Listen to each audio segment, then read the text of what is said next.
마이크가 하늘을 향해 있네요.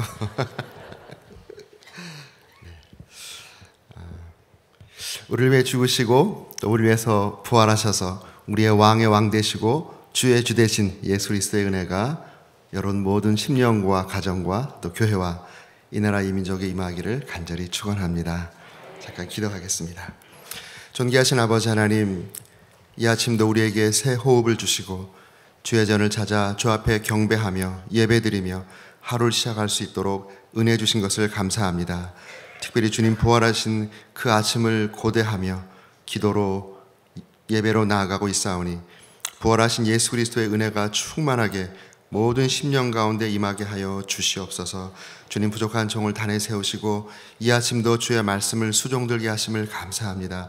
성령님 임하시옵소서. 진리의 성령께서 하나님 말씀이 하나님 말씀 될 수 있도록 우리 모두에게 역사해 주시옵소서. 예수님의 존귀하신 이름으로 기도했습니다. 아멘. 여러분, 지금 제가 3명의 성경의 인물을 말씀드릴 텐데 이 인물의 공통점을 한번 생각해 보시기 바랍니다. 첫 번째 모세, 이사야, 사도 바울. 이 세 인물의 공통점이 무엇일까요? 남자다, 뭐 이렇게 그럴 수 있겠는데요. 이 세 인물의 그 공통점이 하나님의 부르심을 받고 또 하나님의 보내심을 받은 사람들이라는 것입니다. 그리고 그 이후에 그들의 삶에 놀라운 대변혁의 역사를 경험한 사람들이라는 것입니다. 모세가 그렇죠. 호렙산 떨기나무에서 하나님을 만납니다. 하나님의 부르심을 받게 됩니다. 출애굽기 3장 3절에 보면 이렇게 말씀하고 있습니다. 하나님이 떨기나무 가운데서 그를 불러 이르시되 하나님께서 그에게 찾아오시고 나타나시고 만나시고 부르셨습니다. 모세야 모세야 하시매 그가 이르되 내가 여기 있나이다. 하나님의 부르심을 받습니다. 그 9절 10절에 보면 이렇게 기록하고 있습니다. 하나님이 하시는 말씀인데요. 이제 가라. 보내심을 받은 것이죠. 이스라엘 자손의 부르짖음이 내게 달하고 애굽 사람이 그들을 괴롭히는 학대도 내가 보았으니 이제 내가 너를 바로에게 보내어 너에게 내 백성 이스라엘 자손을 애굽에서 인도하여 내게 하리라. 하나님의 부르심을 받고 또 보내심을 받는 영광스러운 장면입니다. 당시 모세는 광야에서 장인의 양을 치는 어떻게 보면 굉장히 좀 비참한 그런 상황이었습니다. 그런데 이 부르심과 보내심 그 이후에 그는 이스라엘 역사의 길이 빛날 출애굽의 지도자로 쓰임받게 되었습니다. 이사야를 볼까요? 그가 섬기던 선왕 우시야가 죽었습니다. 나라가 굉장히 어려운 상황을 맞게 됐습니다. 풍전등화의 어려운 위기 앞에 그가 근심 중에 성전을 찾습니다. 성전에서 기도하다가 하나님을 만나죠. 하나님이 그에게 나타났습니다. 그리고 그에게 이렇게 하나님의 소원을 말합니다. 이사야서 6장 8절에 보면 내가 누구를 보내며 누가 우리를 위하여 갈고 내가 누구를 보내며 누가 우리를 위해서 갈고 라고 하는 하나님의 음성을 듣고 그는 말합니다. 내가 여기 있나이다. 나를 보내소서. 내가 누구를 보내며 누가 우리를 위해서 갈고 이 말씀 또 내가 여기 있나이다. 나를 보내소서. 이 응답을 통해서 그는 하나님의 부르심을 받고 보내심을 받은 사람이 되었습니다. 그 이후에 그의 삶은 놀라운 변화를 갖게 됩니다. 구약을 대표하는 말씀의 종 하나님의 입 선지자로 쓰임받게 됩니다. 사도 바울은 어떤가요? 그는 유대 사회에서 전도 유망한 청년이었습니다. 그런데 잘못된 신앙적 확신과 열심 때문에 예수의 제자들을 잡아 죽이는 살인자가 되었습니다. 그날도 그는 다메섹에 예수 제자들이 있다는 소식을 듣고 예수 제자들을 잡기 위해서 다메섹을 넘어가는 도상이 있었습니다. 여러분 다 아시는 이야기죠. 갑자기 강한 빛이 그에게 임하며 부활하신 예수가 찾아왔습니다. 그리고 그를 만나 주신 것이죠. 사울아 사울아 어찌하여 내가 나를 핍박하느냐. 사울아 사울아 어찌하여 내가 나를 핍박하느냐. 이 말씀을 통해서 부활하신 주님이 사울을 만나 주시고 그를 불러 주신 것입니다. 나중에 그가 다메섹 도상에서 부활하신 예수님을 만난 것을 그가 복음을 전할 때 여러 번 간증을 하게 됩니다. 그 중에 하나가 사도행전 26장에 나온 말씀인데요. 26장 17절에 그가 이런 말씀을 합니다. 하나님이 하신 말씀인데요. 그것을 그가 이제 들은 것을 간증하는 거죠. 이스라엘과 이방인들에게서 내가 너를 구원하여 그들에게 보내어 그 눈을 뜨게 하여 어둠에서 빛으로 사단의 권세에서 하나님께로 돌아오게 하고 주의 사함과 나를 믿어 거룩하게 된 무리 가운데 기업을 얻게 하리라. 내가 너를 구원하였다, 불러냈다는 것이죠.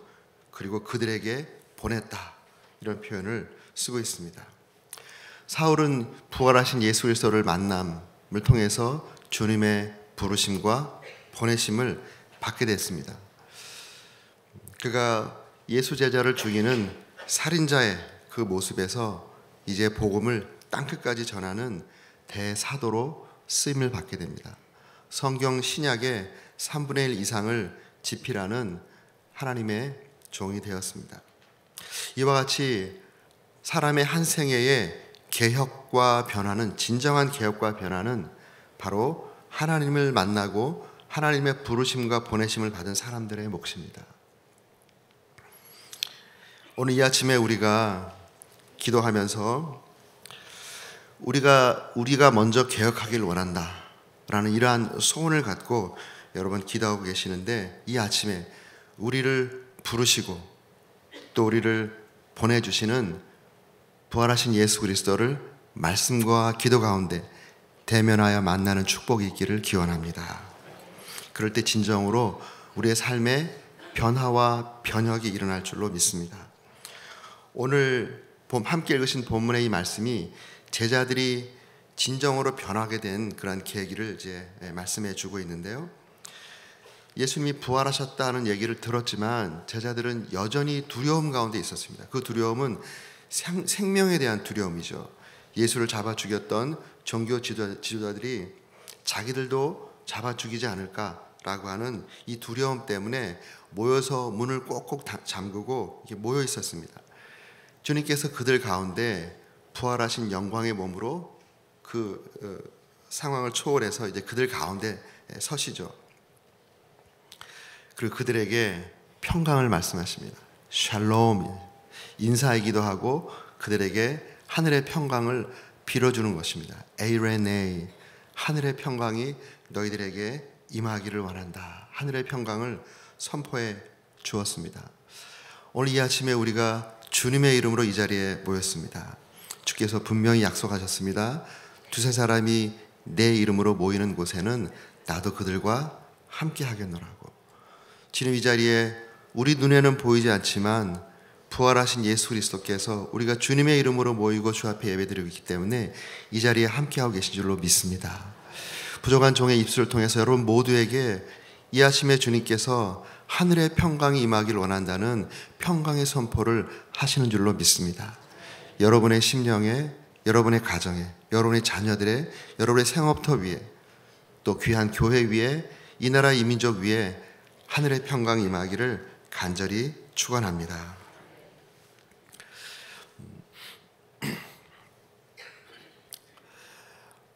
어제 그 식사를 마친 후에 제가 식사하면 좀 이렇게 산책을 하면서 운동을 하는데요.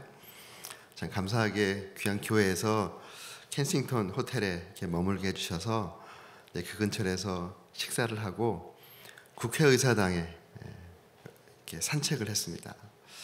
평상시에 잘 오지 못하니까 이 기회에 거기를 참 산책하고 싶은 마음에서 산책하기 위해서 거기를 탁 들어가는 순간부터 기도가 나오는 거예요. 어떤 기도가 나왔을까요? 여러분 많이 기도를 하고 계시죠? 우리나라가 참 어려움 가운데 있습니다. 우리 하나님께서 우리나라를 참 축복해 주셨고, 또 지금 우리 어르신들의 그 세대 가운데 정말 열심히 노력하고 일해서 영적으로 놀라운 부흥이 있고, 또 세계에서 유례를 찾을 수 없는 선교의 대부흥이 이 땅에 있었습니다. 그리고 경제적으로도 전 세계에서 부러워할 만한 번영이 있었습니다. 최근 들어 우리 이러한 그 체제가 흔들리는 그러한 여러 일들이 벌어지고 있습니다. 이스라엘 백성들이 하나님의 심판을 받기 전에 예레미야를 통해서 두 가지를 그들의 죄악을 지적했습니다. 하나가 생수의 근원 대신 하나님을 버린 것과 물을 담을 수 없는 터진 웅덩이를 스스로 파려고 노력하는 것이었습니다. 우리가 하나님을 사랑하고 또 하나님께 의지하고 열심히 노력했는데 우리 사회 전반적으로 하나님을 저버리고 있는 것이 아닌가. 그리고 우리 스스로 우리의 문제를 해결하겠노라고 발버둥 치고 있는 것이 아닌가. 그러한 생각을 많이 갖게 됩니다. 또 하나님이 싫어하시는 그러한 것들을 법제화해서 사람들의 가치와 삶을 주관하려고 하는 시도들이 저 국회에서 지금 일어나고 있거든요. 그곳을 빙빙 돌면서 저절로 기도가 나오는 것입니다. 하나님, 우리 민족을 불쌍히 해주세요. 여기서 일하는 국회의원들을 불쌍히 해주세요. 그들의 마음이 높아지지 않고 역사 앞에, 나라와 민족 앞에, 또 하나님 앞에 겸손하게 일을 감당할 수 있도록 하나님 그들을 불쌍히 해주시고 이 나라와 민족을 불쌍히 해주세요. 그 본관에 계단이 있으면 중간에 계단 올라가다가 좀 쉬었다가 또 올라가는 그 자리에서는 한참 기도가 나오더라고요. 한참을 기도하는데 갑자기 그 김용기 장로님의 확신의 문구 있잖아요. 조국이여 안심하라. 우리가 기도하고 있으니 조국이여 안심하라. 그 말씀이 갑자기 생각이 나는 거예요. 그러면 순간적으로 평강을 제가 경험했습니다. 하나님께서 제 마음에 평강을 주는 것 같아요. 하나님의 백성들이 스스로 겸비하여 기도하고 하나님의 얼굴을 구하면 주님께서 약속하신 대로 우리의 죄를 사하시고 이 땅을 고쳐주실 거라는 그런 마음이 들었어요. 하나님의 말씀 때문에 순간 마음에 평강을 누렸습니다. 여러분 많이 기도해 주시기 바랍니다. 이 나라 이 민족에 하나님 은혜가 정말 필요하고 또 하나님의 특별하신 개입이 필요한 시기를 맞았습니다. 교회가 정말 깨어서 기도하고 특별히 여의도 우리 침례교회 여의도 한복판에서 기도하시는 여러분들의 기도가 우리나라의 하나님의 은혜가 떠나지 않도록 붙잡게 되는 축복이 있기를 간절히 기원합니다. 주님께서 이 평강의 은혜를 먼저 말씀하시고 그들의 마음을 안심시켜 주시고 또 옆구리를 보여주시면서 그들에게 기쁨을 주십니다. 그들의 마음을 준비하신 다음에 그 다음에 하신 말씀이 오늘 본문에 보면 21절 말씀에 예수께서 또 이르시되 너희에게 평강이 있을지어다 한 번 더 말씀하시고 아버지께서 나를 보내신 것 같이 나도 너희를 보내노라. 아버지께서 나를 보내신 것 같이 나도 너희를 보내노라. 그들에게 사명을 주시는 것이죠. 그 이전에 그들을 주님께서 부르셨습니다. 그리고 이 자리에서 또 한 번 그들에게 분명하게 내가 너희를 보낸다. 하늘에 계신 아버지께서 나를 이 땅에 보낸 것처럼 나도 너희를 세상 가운데로 보낸다. 이 말씀을 하고 계십니다. 예수님께서 이 이전에 제자들을 부르셨습니다. 계속 불러 모으셔서 제자 공동체를 만드시고 12제자 공동체, 70인 제자 공동체를 이렇게 만드셨습니다. 그런데 예수님께서 제자들을 부르신 목적이 있어요. 그 부르심은 부르심 자체로 끝나는 것이 아닙니다. 주님께 제자를 부르셨을 때 그 목적은 보내기 위해서 부르신 겁니다. 궁극적인 목적은 보내기 위해서 제자들을 부르신 것입니다. 누가복음 9장에 보면 1절 말씀에 이런 말씀이 나옵니다. 12제자를 이제 보내는 얘기인데요. 예수께서 12제자를 불러 모으사. 누가복음 9장 1절 말씀입니다. 예수께서 12제자를 불러 모으셨다. 부르셨다는 것이죠.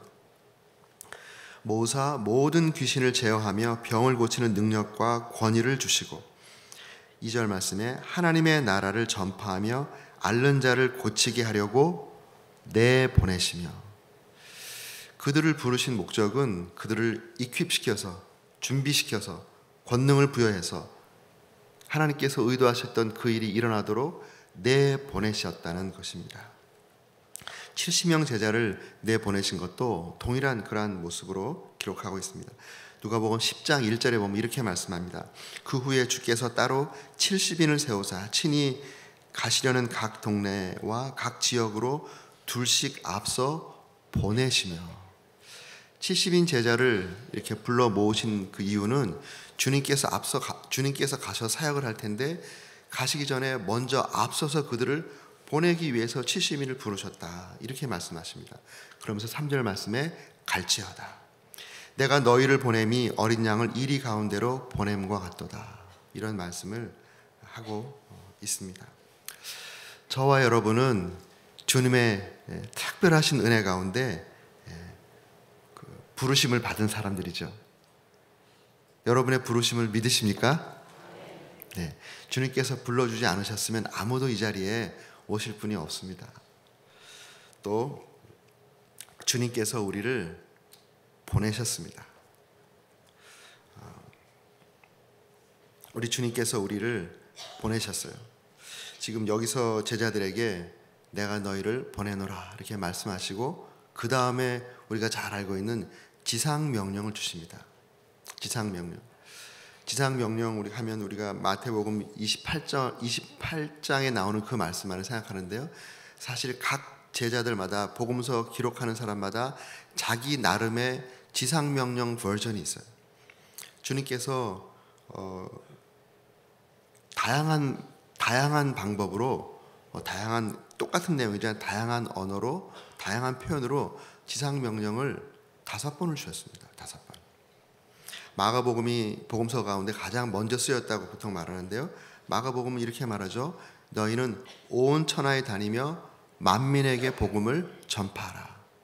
그들을 부르신 다음에 최종적으로 지상명령을 주실 때는 이제 그들과 헤어질 때가 가까웠을 때입니다.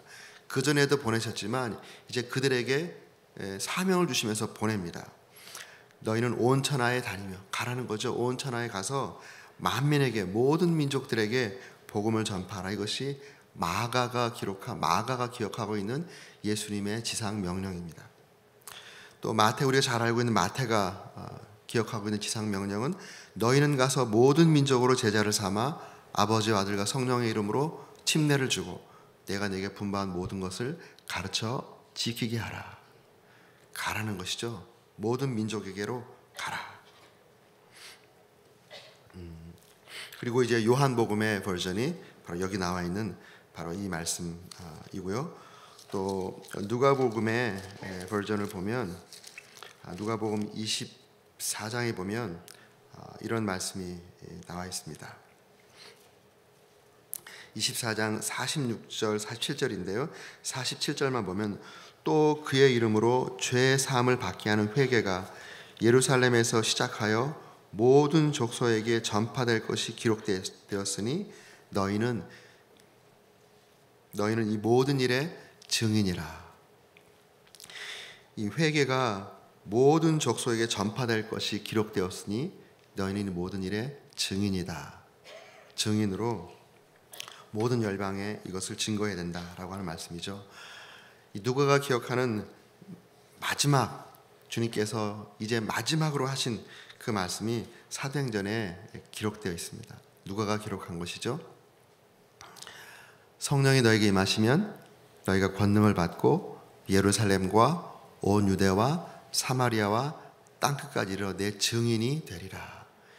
이것이 지상명령 5번째 마지막 버전입니다. 저와 여러분은 이미 부름받았고 또 보냄을 받았습니다. 또 보냄을 받았다는 구체적인 증거, 나는 보냄받은 것 같지 않은데요, 라고 생각하시는 분이 혹시라도 계시다면 제가 보냄받았다라고 하는 구체적인 증거를 대겠습니다. 여러분, 회개하고 예수 그리스도를 구세주와 주님으로 다 모셨죠? 그러면 성경은 말하기를 성령을 선물로 받았다라고 합니다. 사도행전 2장 38절에 보면 베드로가 이르되 너희가 회개하여 각각 예수 그리스도의 이름으로 침례를 받고 죄 사함을 얻으라. 그리하면 성령을 선물로 받으리니. 우리가 예수 그리스도를 구세주와 주님으로 고백하고 예수를 영접하는 순간 우리는 성령을 선물로 다 받은 사람들입니다. 성령이 너에게 임하시면 너희가 권능을 받고 예루살렘과 온 유대와 사마리아와 땅끝까지 이르러 내 증인이 될 것이라 말씀하셨는데, 성령을 받았다는 것은 이미 우리는 보냄받은 선교사로서의 위임장을 다 받으신 분들입니다. 아멘.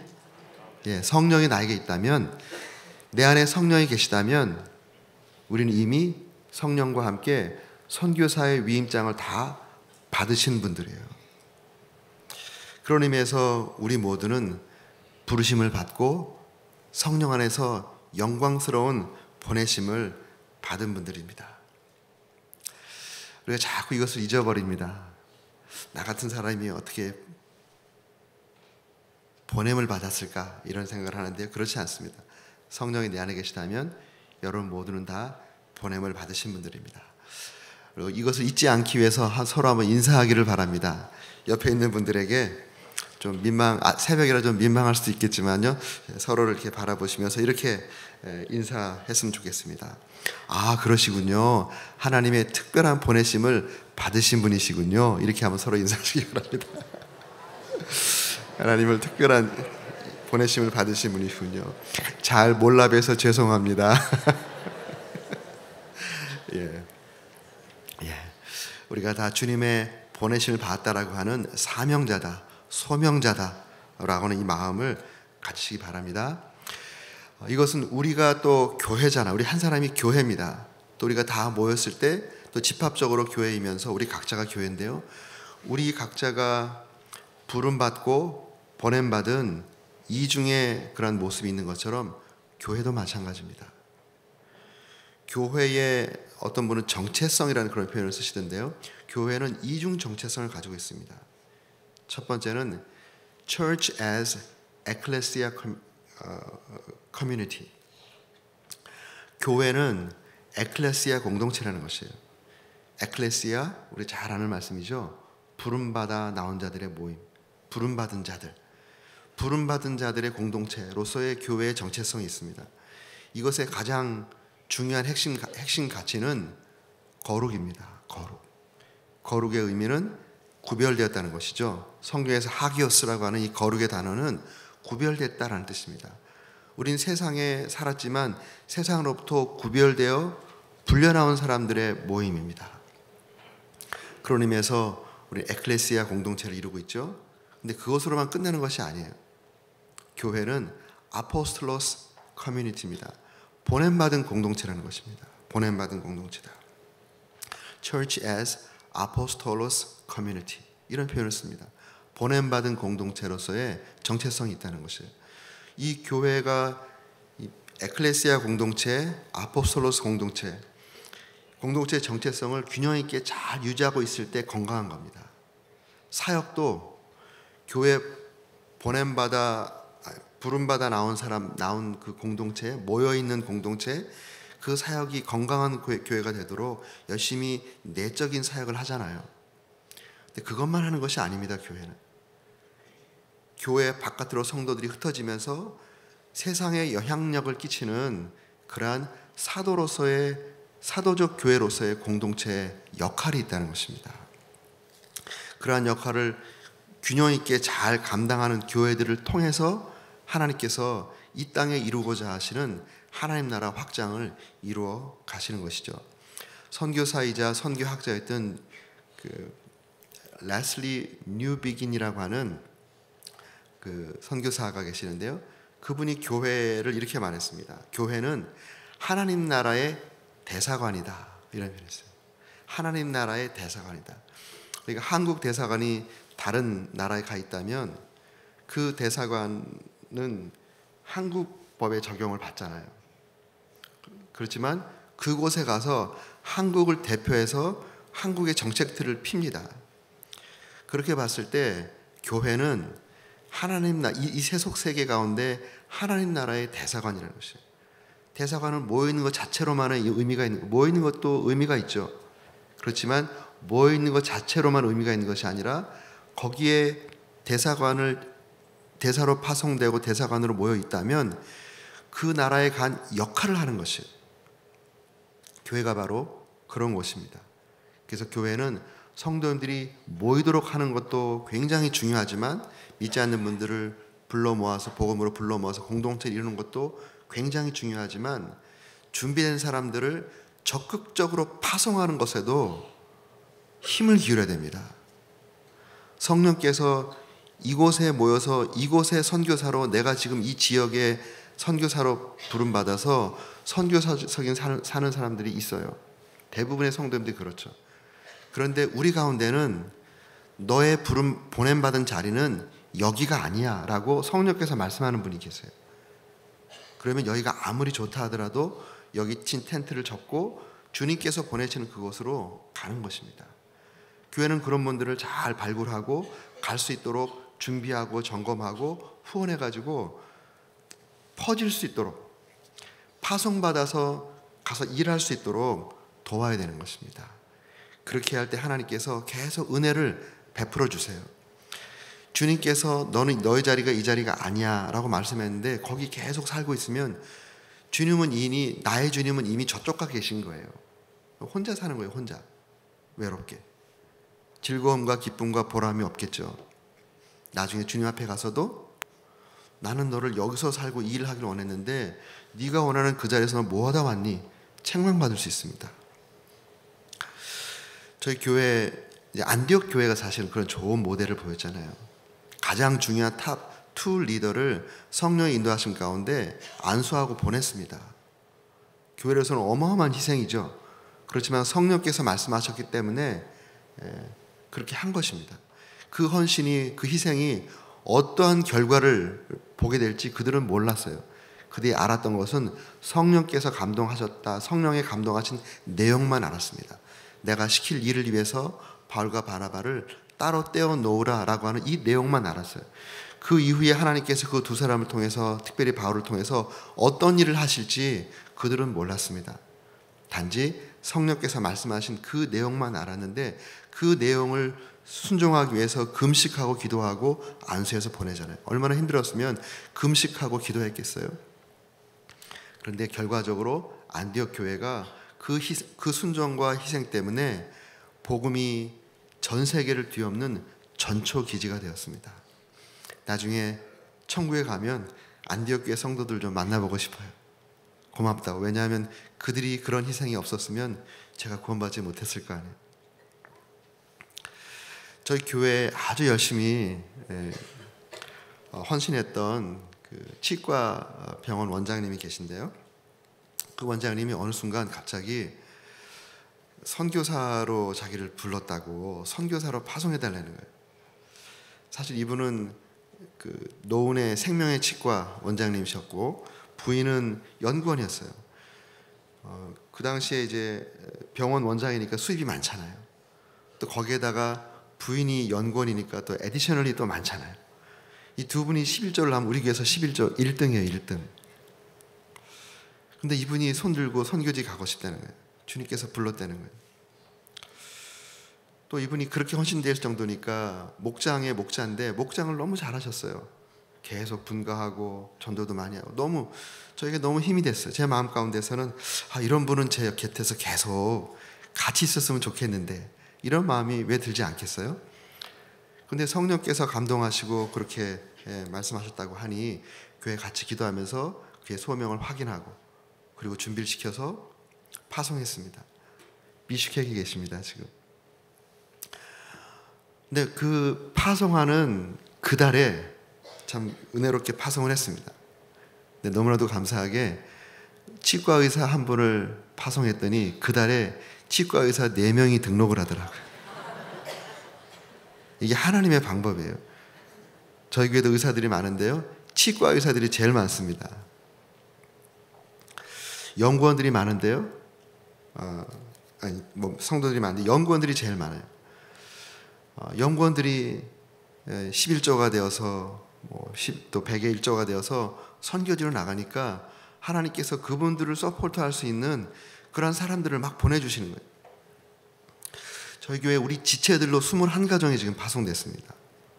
이와 같이 평신도로 또 카이스트에서 박사를 받은 집사가 하나님께서 자기를 위구르 쪽으로 불렀다고 선교로 파송해달라고. 그럼 변리사가 요새 아주 잘 나가잖아요. 변리사가 수입이 제일 좋습니다. 연구원이 5천이라면 연구원의 2배, 의사 변호사가 1억이에요. 지금 더 받겠지만 연구원도 올랐으니까 비율로 따지자면 그럼 변리사는 2억입니다. 그 비율로 보면. 근데 특허청에서 일하는 이 변리사가 갑자기 손들고 지금 선교 보내달라고 준비하고 있어요. 저희가 검증하느라고 아직 파송 못했는데요. 지금 이제 선교 보낼 거예요. 막 이렇게 사람들이 일어나는 겁니다. 너무너무 감사한 거예요. 저희 해외 선교국의 그 표가 보내기 위해 준비하는 교회, 이게 우리 해외 선교국의 표입니다. 우리 교회 표어는 건강한 교회, 영향력 있는 교회, Healthy Church and Impacting Church. 이게 우리 교회의 표예요. 근데 해외 선교국 각 국마다의 표어가 있는데 우리 해외 선교국은 보내기 위해서 준비하는 교회. 많이 보내라고. 처음에는 참 선교사님들 많이 나갈 때 참 힘들었는데요.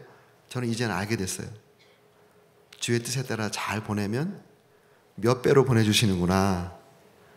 많이 나갔는데 교회는 훨씬 더 많이 성장했습니다. 그런 은혜가 우리 귀한 교회도 있기를 주의 이름으로 축원합니다. 아멘. 우리 초대 안수 집사님, 저희가 20년 만에 초대 안수 집사님 6분 뽑았거든요. 그때 초대 안수 집사님이 한 분이 은퇴하자마자, 그 전에 준비를 막 하시더니 은퇴하자마자 선교사로 나가셨어요. 지금 태국에서 선교하고 계시는데요. 얼마나 의미 있는 노년을 보내는지 모릅니다. 그래서 저희 교회에서는 Everlove Dream Missionary 해가지고 EDM, 우리 교회 Everlove, 늘사랑 교회니까 우리 늘사랑의 꿈을 이렇게 이루어가는 선교사에서 Everlove Dream Missionary 그 트랙을 만들어서 훈련도 하고 또 일반 커리어 미셔너리하고 좀 다르게 이제 연금이나 재산이 있으시니까 후원하는 부분은 좀 이제 반 정도 줄여서 하지만 어쨌든 교회에서 후원하고 기도하고 또 이런 모든 것들을 이렇게 같이 합니다. 너무 보람 있게 교회 노년을 보내고 계세요. 또한 우리 그 장로님 우리 목양 장로님이신데 안수 집사님 맞죠? 목양 장로님 하시는 분이 또 손들었어요. 그분은 굉장히 유명한 과학자시거든요. 그런데 이제 65세까지 정년 연장 그 특혜를 받아서 65세까지 은퇴할 수 있지만 2, 3년 전에 그래도 몸에 힘이 있기 전에 이제 연구소 통해 가지고 선교하겠다고 지금 손들고 1년 반 후에 나갈 준비하고 계세요. 이런 걸 볼 때 너무너무 감사한 거예요. 하나님께서 역사하시고 그런 거를 보는 우리 젊은 집사들이 도전을 받는 겁니다. 나도 열심히 일하고 또 의미 있는 노년을 보내야 되겠다. 아니면 일찍 은퇴해서 주님께서 부르시는 곳에 가야 되겠다. 라고 하는 이런 꿈을 꾸고 준비를 하고 있습니다. 이렇게 우리가 보냄받은 그런 사람입니다. 이 보냄받으러 준비하는, 부름받았다, 보냄받았다라는 이런 생각을 하는 분들은 삶이 달라요. 우선순위가 딱 정해져 있기 때문에 해야 하지 않을 것들이 분명한 거예요. 우리의 삶을 이렇게 만들어 나갈 때 중요한 것 중에 하나가 프라이어리티 매니지먼트를 잘하는 겁니다. 우리가 타임 매니지먼트 잘하고 머니 매니지먼트 잘해야 됩니다. 그렇지만 중요한 것 중에 하나가 프라이어리티 매니지먼트를 잘해야 돼요. 우선순위 관리를 잘해야 되는데 우선순위가 분명하면 안 해도 될 것들이 보이는 거예요. 우선순위가 분명하지 않으면 별로 좋은 일이지만 그렇게 중요하지 않은 일에 시간을 다 보내는 겁니다. 우리에게는 프라이어리티가 있어요. 프라이어리티 넘버 원은 주님께서 부르신 소명, 사명이 우리의 삶의 프라이어리티 넘버 원입니다. 그것을 향해서 우리의 삶을 잘 들으실 수 있기를 주의 이름으로 축원합니다. 아멘. 그리고 이제 주님께서 숨을 내쉬며 가라사대 성령을 받으라 이렇게 말씀하십니다. 주님께서 우리를 보내셔서 감당케 하신 그 사역은 우리의 힘으로 능으로 감당할 수 없는 것을 우리 주님이 누구보다 잘 아십니다. 주님께서 이 땅에 하늘 사역 감당하기 위해서 육을 입으셨을 때 공생애를 시작하는 그 순간부터 성령과 동행하셨어요. 공생의 시작이 침례였잖아요. 침례 받을 때 어떤 현상이 있었죠? 비둘기 같은 성령이 그의 머리에 임했습니다. 누가복음에서는 그것을 어떻게 표현하냐면 갈릴리 요단강에서 돌아오셨다라는 그 표현에 성령의 충만함을 입어서 요단강에 돌아오셨다. 침례 받을 때 비둘기에 임한 것을 성경은 성령 충만을 받으셨다 그럽니다. 그 성령에 이끌려서 광야에 40일 기도하시고 갈릴리에 돌아오셔서 말씀을 전하실 때 성령의 능력으로 갈릴리에 돌아오셨다, 이런 표현을 써요. 성령의 능력으로. 우리 주님께서 귀신을 쫓아내는 장면에서 마태복음 12장에 보면 내가 하나님의 성령의 능력을 힘입어 귀신을 쫓아낸 것이면 하나님의 나라가 이미 너에게 임하였다, 이렇게 말씀하고 있어요. 예수님 자체의 신적인 능력으로 귀신을 다 쫓아낼 수 있지만 제자들에게 성령의 능력으로 하는 것을 가르치는 것입니다. 우리가 주님의 사명 감당하고 또 이 땅 가운데서 보냄받은 자로서의 사명 감당하는 것은 정말 우리의 힘으로 못합니다. 성령의 도우심과 인도하심이 없으면 할 수가 없는 일입니다. 여러분, 이 아침에 열심히 기도하실 때 성령님 나에게 임해 주세요. 이미 내 안에 계신 성령님 충만하게 나를 주장해 주시고 또 성령님 나에게 임하셔서 성령께서 인도하시는 그러한 부름받은 삶을 감당케 하여 주시옵소서. 로마서 8장 14절에 이렇게 말합니다. 무릇 하나님의 영으로 인도함을 받는 사람은 곧 하나님의 아들이라. 저와 여러분이 하나님의 아들과 딸들이잖아요. 이걸 거꾸로 말하면 하나님의 아들과 딸들은 하나님의 성령의 인도하심 가운데 사는 사람들이라는 것입니다.